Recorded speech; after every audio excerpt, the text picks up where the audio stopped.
Samsung's M series smartphones are finally here.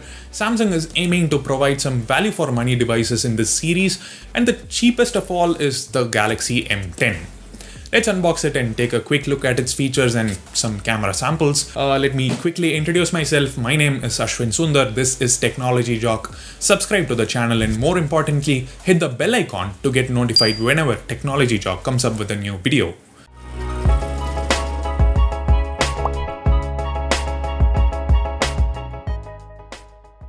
Here's the box, the phone, a wall charger, a micro USB cable, some paperwork like quick start guide and warranty card, a SIM ejection pin.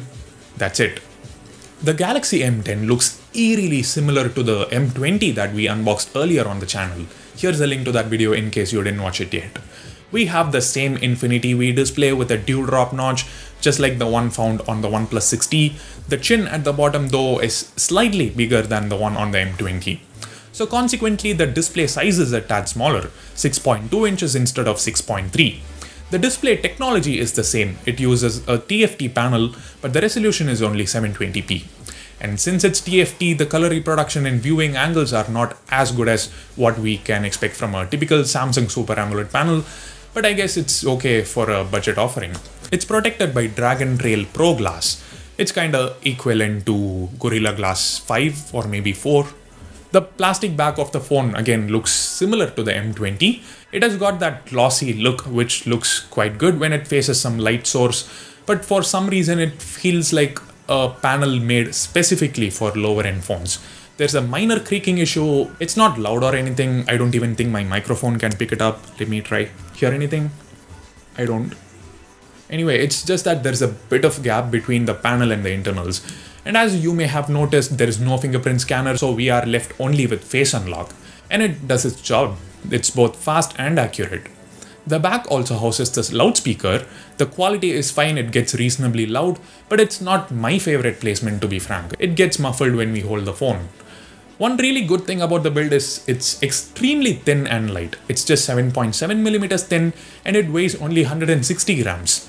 Part of the reason is because the battery capacity is not too high. It's 3400 mAh, so yeah, we can't expect the battery life to be as good as the M20 because the M20 has 5000 mAh battery.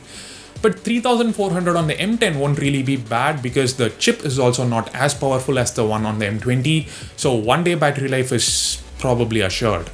And yeah, the Galaxy M10 sports the Exynos 7870 chip, which is manufactured on the 14nm FinFET technology, so it's not very power consuming.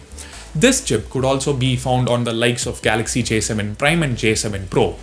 There is also 3GB RAM and 32GB internal storage in this variant. Another thing, some basic sensors like gyroscope that the M20 has are missing on this one. The M10 runs on Samsung Experience 9.5 based on Android 8.1 Oreo. There's a bit of bloat, something that we can find even on Samsung's flagships like Facebook, News Hunt and so on. Otherwise, there are some useful features like Game Launcher, Smart Alert and so on.